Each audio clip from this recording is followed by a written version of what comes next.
Buenos días, este es el Pastor José Nieves de Casa de Paz y es un honor poder estar con ustedes en este momento. Claramente esta no es la forma normal en que nuestros servicios han funcionado en el pasado, pero queremos realmente poder proveer una experiencia de adoración juntos.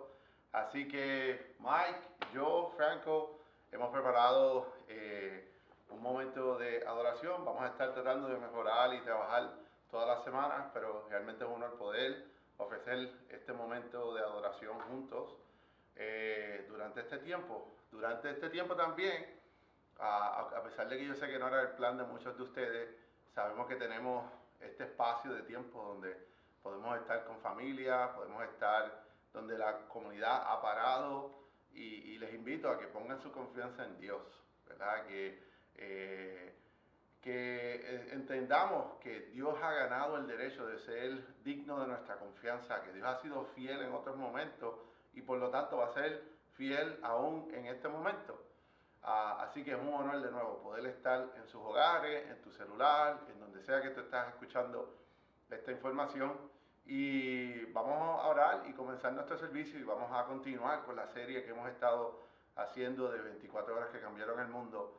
Y en esta misma página de Facebook vamos a estar disponibles los papelitos que nosotros le damos todos los domingos. La guía de discusión va a estar disponible en un post diferente a este.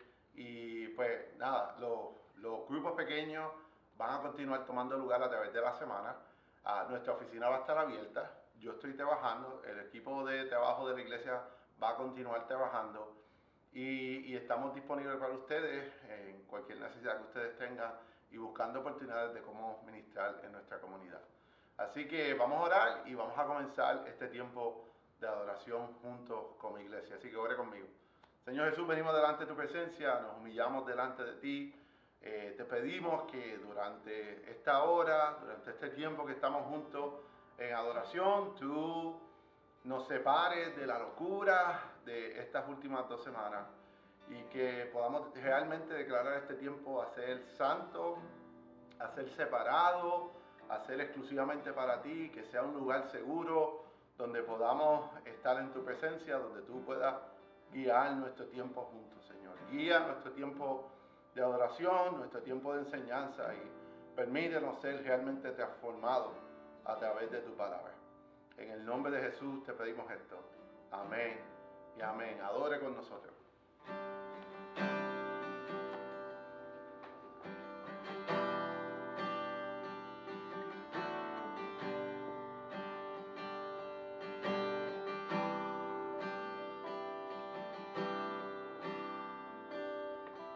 Hay un lugar donde su amor reinando está, corrientes de gracia fluyen con libertad,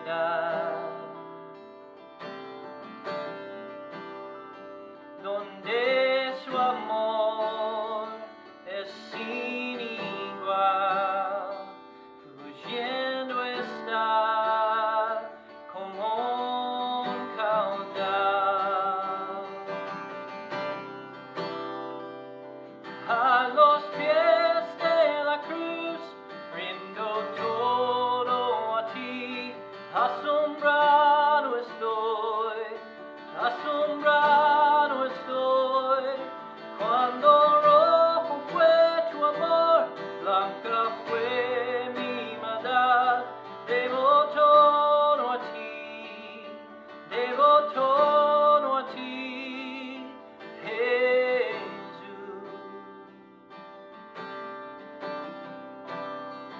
Hay un lugar donde la maldad puede su poder. Mi corazón tiene paz con Dios y su perdón, donde su amor es sin igual.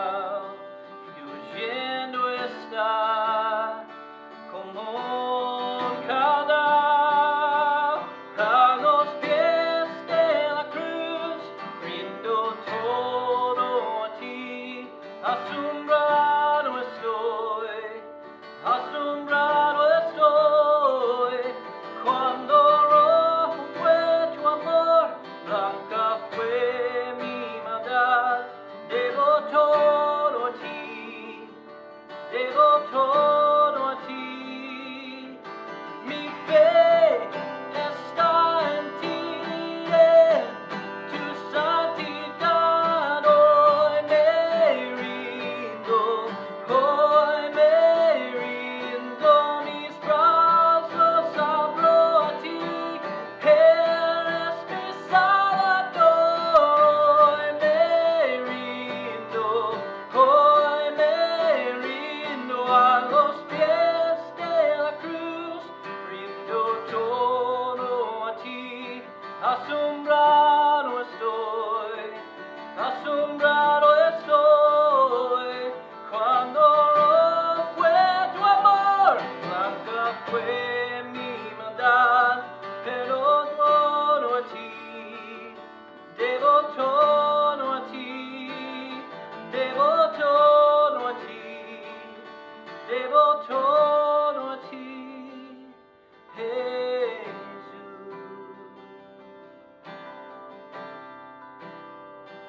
Oh Jesús,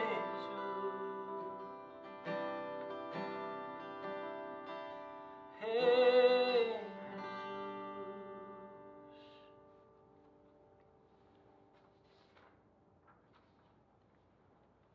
Amen.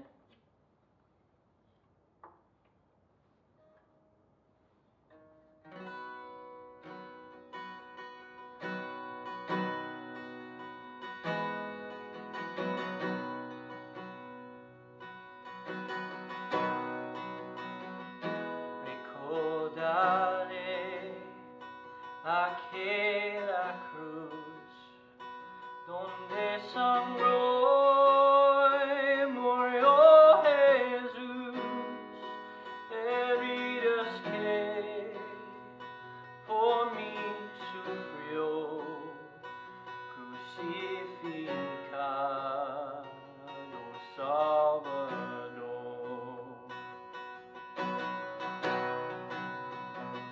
Su cuerpo envuelto en dolor, en el sepulcro reposó, en soledad él se quedó. Jesús Mesías, el Señor. Alabaré, alabaré al Señor mi Dios, tu nombre yo proclamaré,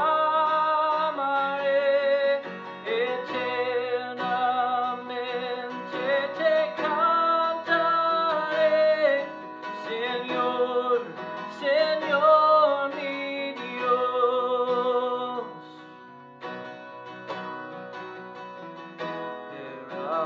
Enaltecer, amanecer, un gran estruendo se escuchó, donde está muerte tu Hijo, Cristo Jesús resucitó.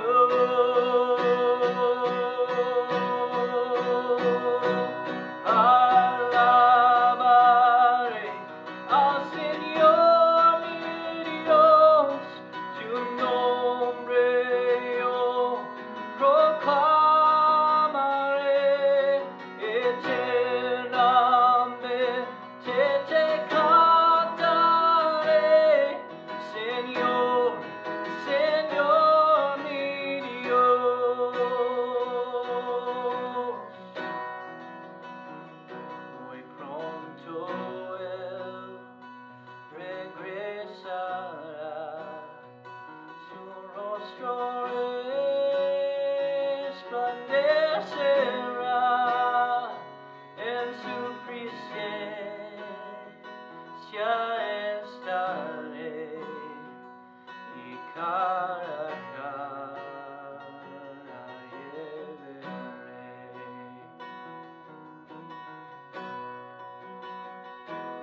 have a verse for us in Romans.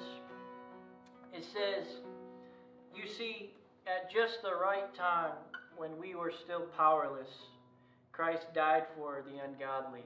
Very rarely will anyone die for a righteous person, though for a good person someone might possibly dare to die, but God demonstrates his own love for us in this: while we were still sinners, Christ died for us. And since we've now been justified by his blood, how much more shall we be saved from God's wrath through him? For if, while we were God's enemies, we were reconciled to him through the death of his Son, how much more, having been reconciled, shall we be saved through his life? Not only is this so, but we also boast in God through our Lord Jesus Christ, through whom we have now received reconciliation." And we sing this out. Alabaré al Señor mi Dios, tu nombre yo proclamaré, eternamente te cantaré, Señor, Señor mi Dios. Al Señor, Señor mi Dios. Señor, Señor mi Dios. Amén. Amén. Querido Padre nuestro, en este momento te damos gracias porque nos das salud, nos cuidas sobre todas las cosas. Y Señor, te pido que en este momento bendigas a todos nuestros queridos hermanos, a nosotros también, que nos dé salud como siempre, que Señor no caigamos ante el pánico, que esto lo tomemos como una prueba, Señor, y que nos sirva para verte más a ti. Señor, en el nombre de Jesús te pedimos todas estas cosas. Amén. Y ahora en este momento le damos lugar a nuestro querido pastor José Nieves.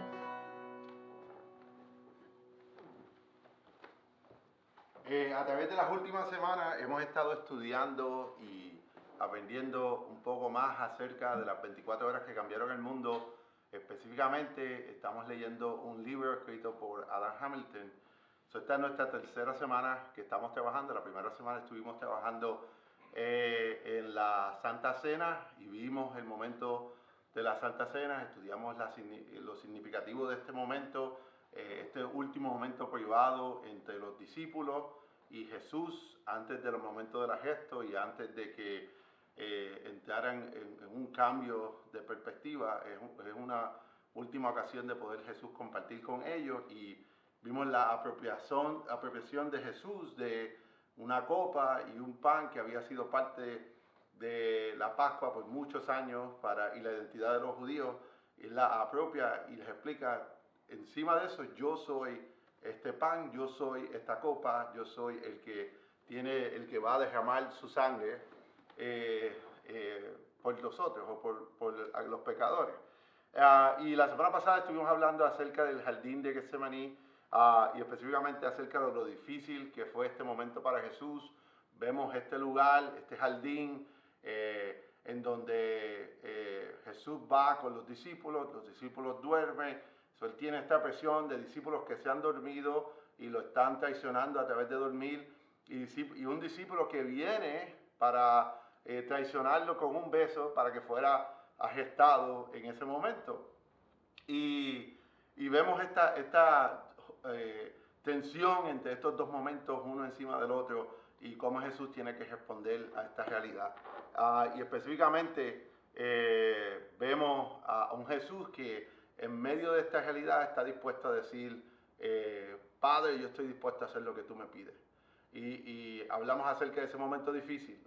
Yo compartimos acerca de mi hijo y un momento en que le dieron vacunas y yo tuve que aguantarle sus manos mientras le daban vacunas y él me gritaba: papá, papá, papá, en el medio de este momento, y cómo de la misma manera el padre tiene que escuchar las palabras de su hijo llorando, pidiendo que esta copa fuera movida de él, y aún así decide escoger que el Hijo tome este paso porque te quiere a ti, porque te ama a ti y por el amor que tiene por ti. Y hoy específicamente vamos a estar hablando acerca del juicio de Jesús. Seguimos nuestro paso en estas 24 horas y vamos a hablar acerca del juicio de Jesús. Como parte del programa de Oprah Dad, nosotros enviamos unos afiches a las escuelas que anuncian acerca del programa de Oprah Dad. Tenemos 6 escuelas con las cuales trabajamos juntos para poder hacer este programa en las escuelas donde fomentamos la relación entre los papás y los niños. Y en el flyer o en el afiche que enviamos a las escuelas hay una foto de un entrenador de fútbol americano que se llama Tony Dungy.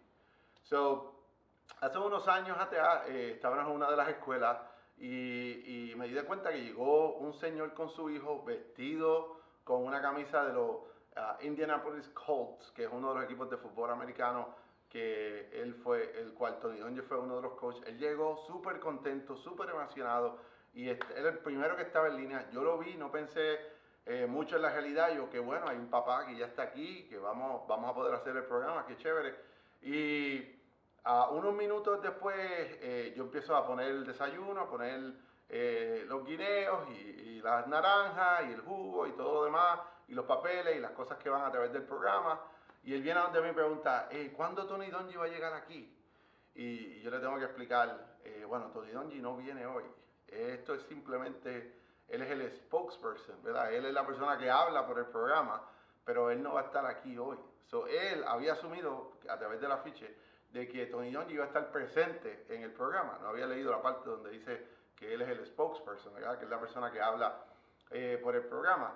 Y él estuvo sumamente triste, por decirlo menos, que en vez de Tony Dungy, pues lamentablemente tenía este jíbaro de Bayamón, José Nieves, que es el único que iba a estar presente en esa mañana.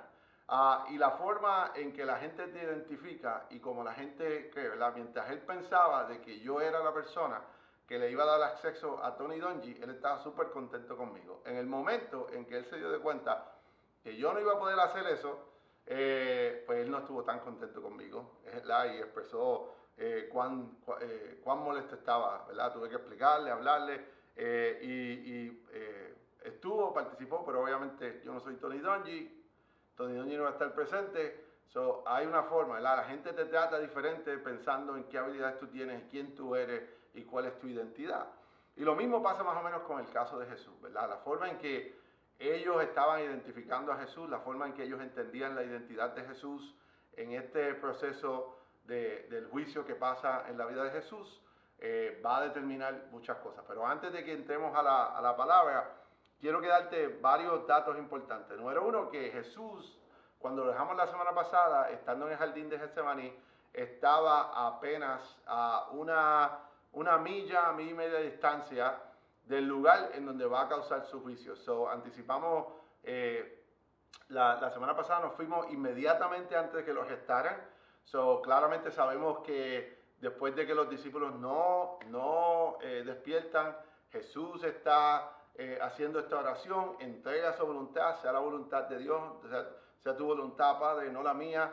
Y en ese momento Judas llega con este pequeño ejército a arrestarlo, lo besa, lo identifica, lo arrestan en el medio de la noche y se lo llevan amajado. Obviamente Pedro saca una cuchilla, corta el oído de uno de los guardias. Jesús sana, que por cierto es el único milagro que toma lugar en este momento, que el único aspecto sobrenatural acerca de este momento. Es un momento sumamente humano en la entrega de Jesús, pero en el momento en que Él pone esa oreja de nuevo en el guardián o en el guardia, es el único momento sobrenatural en este porcentaje, en esta sección de la historia. Lo amajan y se lo llevan, ¿verdad? Le ponen sogas y se lo llevan a estar presente en este juicio donde lo van a juzgar. Y de nuevo, se lo llevan en el medio de la noche, algo bien poco común, especialmente en un lugar donde no había energía eléctrica, bien poco común hacer estas actividades. Claramente están haciendo estas actividades de esta forma, para que nadie lo viera, para que nadie se percatara, para que la multitud que había estado alrededor de Jesús no viera este momento. Se lo llevan a una milla y media de distancia dentro de la ciudad de Jerusalén, la cual él estaba viendo hace un segundo desde Getsemaní. Lo llevan a este lugar, específicamente una sección de la ciudad vieja de David, donde vivía Caifás, que era el sumo sacerdote y el líder del Sanedrín. El Sanedrín eran 71 líderes que formaban este grupo y que ellos tenían control sobre la vida espiritual del pueblo de Israel, ¿verdad? Y uno de los conceptos sumamente importantes de nosotros tener en mente es el concepto romano de la paz romana. La paz romana, básicamente, una de las cosas que los romanos habían hecho diferente a un sinnúmero de otros gobiernos antes de ellos, otros imperios antes de ellos, es que cuando ellos llegaban a un lugar, ellos tomaban control de ese lugar y se convertían en el grupo a cargo de ese lugar. Pero en el pasado, siempre que un imperio tomaba control sobre un lugar, pues demandaban: tú tienes que adorar mis dioses, tú tienes que hacer todo exactamente como yo lo hago. Pero la paz romana, o el concepto de la paz romana, es que Roma evitó entrar en conflictos religiosos, permitiendo que el pueblo que ellos conquistaban, no solamente Israel, pero un sinnúmero de otros pueblos, mantuviera su identidad religiosa, siempre y cuando reconocieran al César al emperador como un dios y como digno de adoración, y siempre y cuando siguieran el resto de las reglas, ellos podían mantener su identidad religiosa.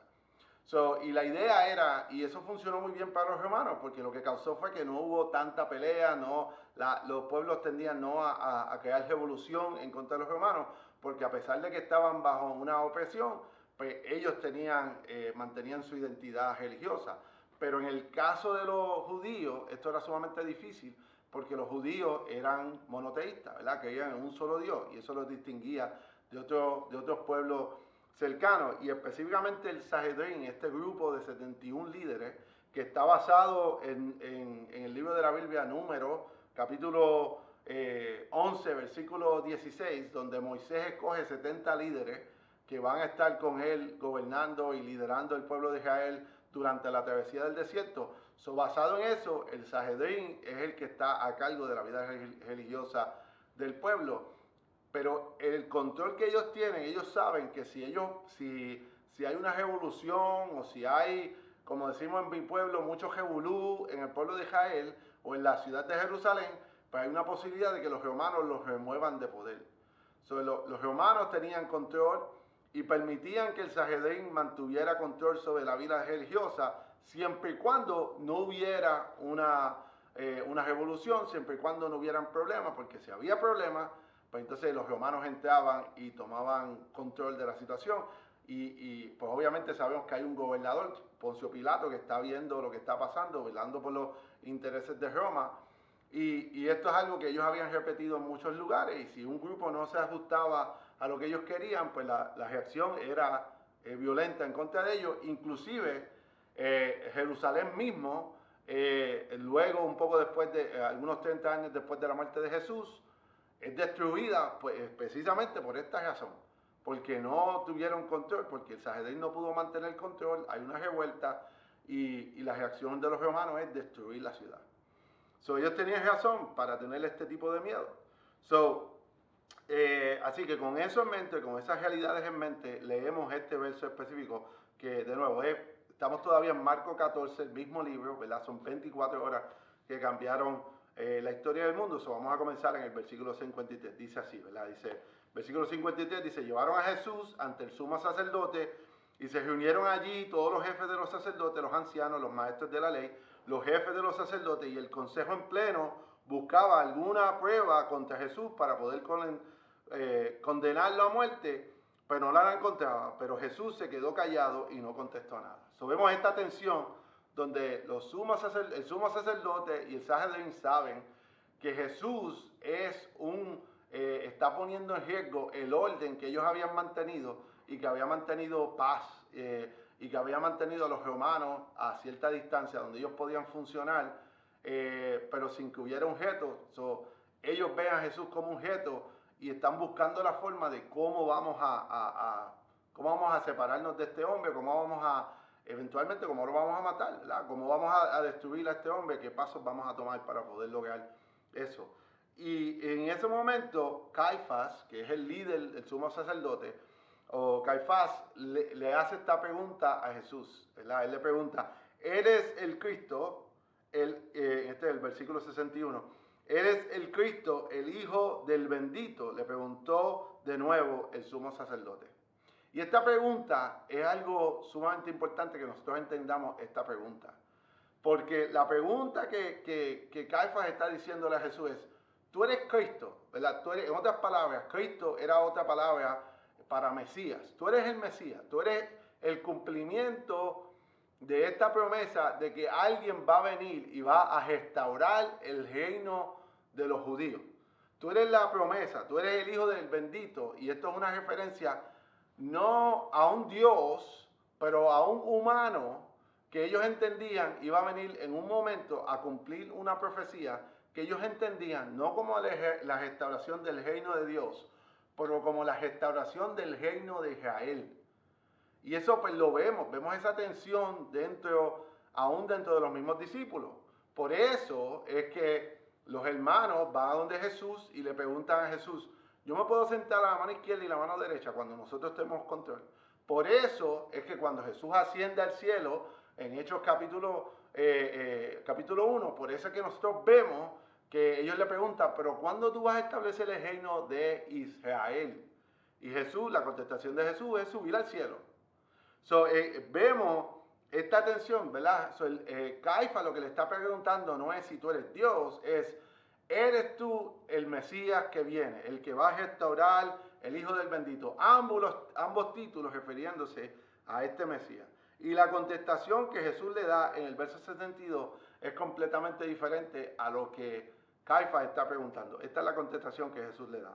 Sí, yo soy, dijo Jesús. Y ustedes verán al Hijo del Hombre sentado a la derecha del Todopoderoso y viniendo en las nubes del cielo.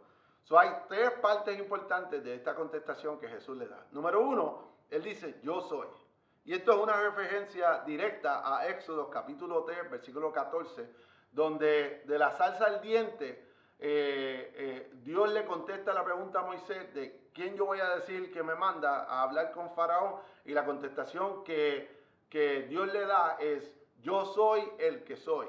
Y de ahí nosotros sacamos el concepto de Yahweh o el concepto de Jehová, lo que se convierte en Jehová luego. Son otras palabras, esta contestación, él no está diciendo yo soy otro más, o soy una cosa, o soy la otra. Él está literalmente con esa palabra, simplemente decir yo soy. Ellos le están preguntando, tú eres el humano Mesías que vienes a restaurar el reino. Y eso hubiera sido suficiente para ellos destruir a para destruir a Jesús.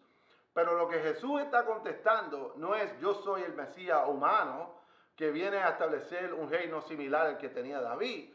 Lo que Jesús está contestando es yo soy Dios. Yo soy Dios. Él está amarrando su identidad a una divina. Por primera vez en público vemos que Dios está amarrando su identidad a una divina. Por cada vez que había algo que señalaba en el libro de Marcos a la identidad real de Jesús, la contestación de Jesús para sus discípulos era no digan nada, en el momento indicado se va a compartir, mantengan esto callado, mantengan este entendimiento completo. Él contesta, yo soy, lo que de nuevo lo amarra a Dios mismo, a la misma identidad de Dios. Y entonces contesta, ¿verdad? Y ustedes me verán, Hijo del Hombre, sentado a la derecha del Todopoderoso, que es una referencia a Daniel capítulo 7, versículo 13, que en otras palabras lo está poniendo como el Hijo de Dios, como el Mesías, pero no en el sentido político militar, sino con una profecía que Daniel hace del Mesías como Hijo de Dios. Y otra referencia que Jesús hace es viniendo en las nubes del cielo, que es una referencia a Salmo capítulo 110, versos del 1 al 4, en donde es una referencia específicamente marcada y que amarra a Jesús al orden de Melquisedec, que es un orden sacerdotal que no depende del orden normal de los judíos, sino que tiene su propia conexión directamente a donde Dios. Y es un pasaje que describe, o Melquisedec fue un sacerdote que interaccionó con Abraham y le ofrece a Abraham pan y vino. De la misma manera que Jesús le acaba de ofrecer pan y vino a sus discípulos apenas 1 hora, hora y 15 minutos, 2 horas antes de que esto tuviera lugar. Son 3 cosas está diciendo Jesús. Yo no soy simplemente un Mesías, yo soy Dios. Tú me estás acusando de ser un hombre que viene militarmente a causar una revuelta. Pues ¿sabes qué? Yo no soy eso, yo soy Dios mismo. Se revela a sí mismo como Dios o como parte de la Trinidad. Y más allá se revela como una forma divina del Mesías. No solamente una militar, sino que yo soy el Hijo del Hombre sentado a la derecha del Todopoderoso. Y número 3 está diciendo, yo soy parte de sacerdotado, pero no del tuyo, sino que yo tengo conexión directa a Dios. Yo soy de un orden diferente al que ustedes son, y yo vengo a ofrecer el pan de vida y la copa de vida que de otra manera el pueblo no va a tener. Y la contestación de Caifás, ¿verdad? Y entienda, ¿verdad? La acusación sería similar si yo viniera donde ti, yo te preguntara, tú te robaste ese carro, y la contestación tuya es, no, yo maté a alguien. El cargo que Caifás le está haciendo es uno mucho más bajo al cual Jesús está asumiendo. Y lo que él está diciendo es blasfemia, salvo una condición, de que él es realmente quien él está diciendo que él es. Por lo tanto, esta es la manera en que Caifás reacciona. ¿Verdad? El verso 73 dice, ¿para qué necesitamos más testigos? ¿Verdad? Dijo el sumo sacerdote, rasgándose sus vestiduras, la cual era una indicación de una tristeza profunda, de una melancolía profunda, de un nivel de enojo profundo dentro de eso. Él se rasga sus vestiduras y exclama, ¿para qué necesitamos más testigos? Verso 64, ustedes han oído la blasfemia, ¿qué les parece a ustedes? De nuevo, Caifás está en lo correcto con una sola excepción. Que si este hombre que está enfrente tuyo es realmente quien él dice que él es, pues no es solamente un hombre, sino que es Dios que está enfrente tuyo. Y escuche la ironía de este momento. Que el sumo sacerdote y el Sanedrín, que se supone que son los líderes religiosos del pueblo de Israel, los que llevan el pueblo de Israel a estar en la presencia de Dios mismo, tienen a Dios hecho persona enfrente de ellos mismos. Y como están tan amarrados a su propia agenda, ni lo pueden reconocer.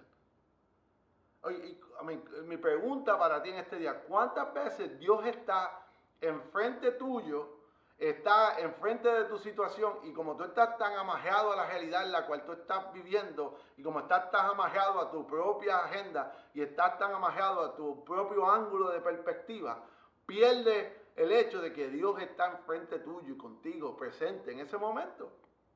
Más allá aún, escuche lo que estos sacerdotes, estos no son guerreros, estos son sacerdotes, gente que se dedicaba a una vida religiosa, y sin embargo escuche lo que ellos dicen, ¿verdad? El verso 64 continúa diciendo esto, todos ellos lo condenaron como digno de muerte. El verso 65 dice, algunos comenzaron a escupirle y le vendaron los ojos y le daban puñetazos.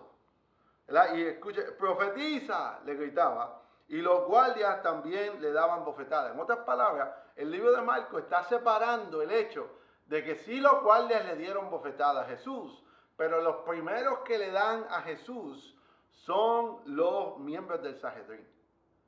Y pues,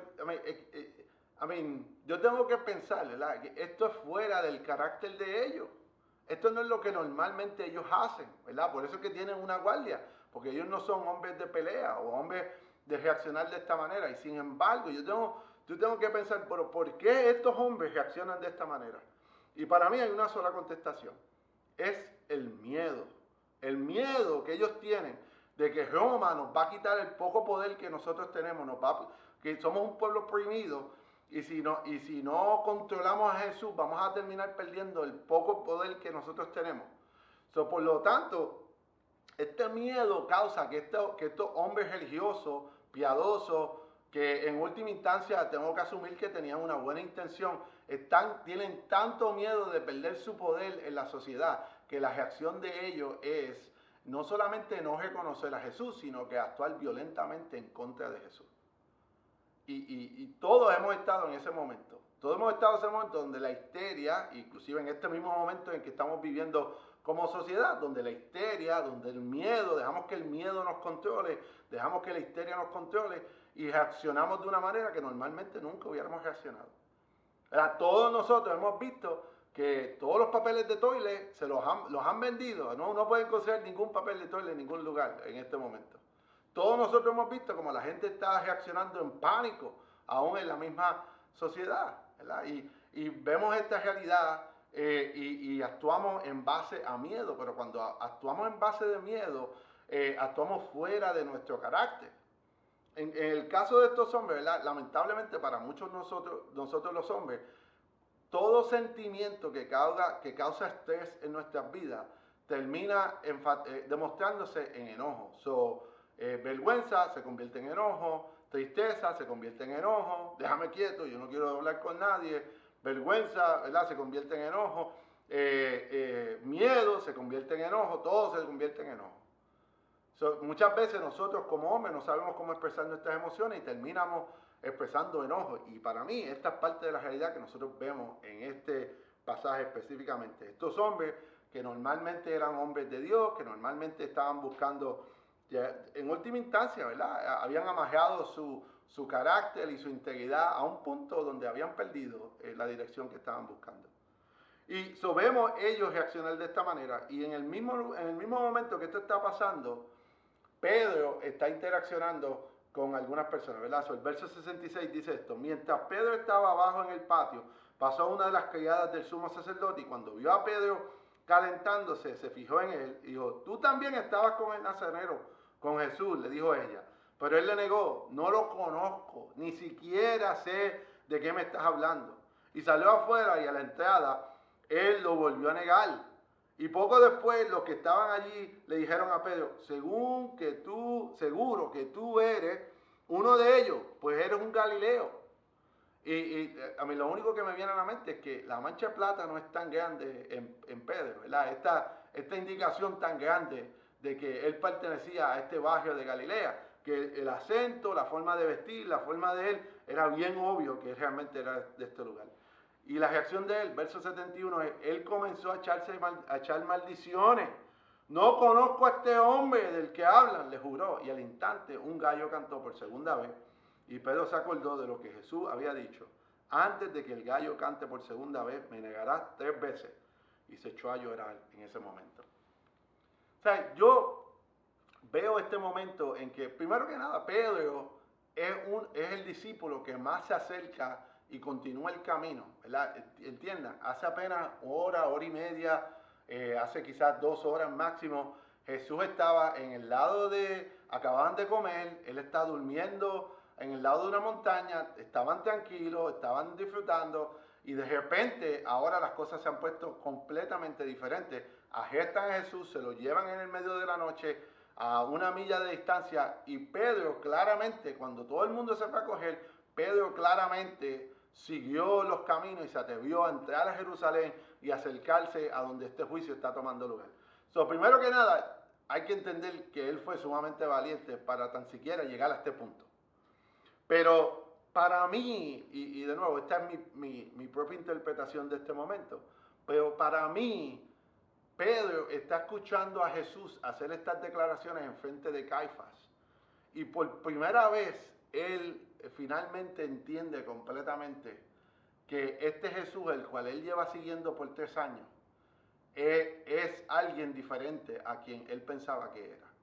Todo este tiempo, a pesar de que él estaba con Jesús, él estaba tan enfocado en su propia agenda que él quería que Jesús fuera quien él quería que él fuera. Y por lo tanto no había tomado el tiempo para escuchar que este no era solamente Jesús, sino que era Dios, que era el Mesías celestial y era el sacerdote del orden de Melquisedec. Y estos títulos que Jesús expresa en frente de Caifás llega un punto donde Pedro no puede conceptualizar y poder entenderlo claramente y causa miedo, terror dentro de él en este momento. Y cuando escucha este gallo cantar por segunda vez, entonces cae en cuenta de que realmente este hombre es quien él dice que es. So, mi pregunta para ti de nuevo es, si tú, en qué momento, en qué área de tu vida tú has dejado que el miedo, ya sea que sea del Sanedrín o seas como Pedro, en qué momento tú has dejado que el miedo no te deje ver la realidad de quien Dios es enfrente tuyo. ¿En qué momento el miedo te ha llevado a un punto donde tú no puedes entender realmente lo que Dios está tratando de hacer en tu vida? Que ha llegado a un punto donde el miedo y el enojo y las emociones no nos permiten entender lo que Dios está tratando de hacer dentro de nosotros. Y al punto de que ni tan siquiera entendemos la identidad de quien Dios es. Así que en este día, en el medio de toda esta situación, yo te invito a que recuerdes, ¿verdad?, que realmente Jesús es yo soy, que realmente Jesús es el Hijo del Hombre sentado a la derecha del Todopoderoso, y que realmente Dios viene en una nube del cielo, y que tu confianza puede estar puesta completa y absoluta en este Dios que te ama, que no solamente fue fiel a ti en Getsemaní cuando pudo haberse ido caminando, pero se declara exactamente como Salvador cuando está en el momento de crisis enfrente de Caifás y el resto del Sanedrín. Y si Él está dispuesto a hacerlo ahí, lo está dispuesto a hacer en las circunstancias de tu vida. Y de nuevo te invito a que no caigas víctima del miedo, sino que recuerdes quién es el Dios de dioses y Señor de señores. Ora conmigo en esta hora. Señor Jesús, venimos delante de tu presencia y nos humillamos delante de ti. Nos humillamos delante de ti y reconocemos que tú eres Dios, que realmente tú eres Dios. Señor, que tú eres el Hijo del Hombre sentado a la derecha del Todopoderoso, que tú tienes un lugar de poder en nuestras vidas y que no importa lo que pase y cuán difícil la situación que está enfrente de nosotros parece ser, realmente tú vienes en una nube, que el final de esta historia tú eres el que la escribe, que en la culminación de esta historia tú eres el que la escribe, que tú has ganado el derecho a ser, tú eres digno de nuestra confianza, aún en el momento difícil. Señor Jesús, te pedimos esto, en el nombre de Jesús. Gracias por estar con nosotros en nuestro primer servicio en línea. Seguimos aprendiendo acerca de cómo poder hacerlo y vamos a seguir mejorando a través de la semana, pero fue un honor poder estar con nosotros. Recuerda, vamos a estar aquí la próxima semana a la misma hora, 8:30, los servicios van a estar disponibles para ti en línea y nuestra esperanza es continuar eso, aun cuando retornemos a estar en adoración en nuestro edificio. Realmente un honor poder estar contigo en tu casa o donde quiera que estás accesando esta información. Nuestras oficinas están abiertas, los grupos pequeños van a continuar, específicamente en español. Tenemos un grupo pequeño todos los viernes a las 7 de la noche. Eso sería un honor tenerte con nosotros. Y la guía de discusión que normalmente tenemos junto con esta predicación va a estar disponible en algún post en esta misma página un poco más abajo, así que puedes ir y usarla mientras reflexionas, aprendes y continúas estudiando la palabra. Así que esperamos verte pronto. Dios te bendiga mucho.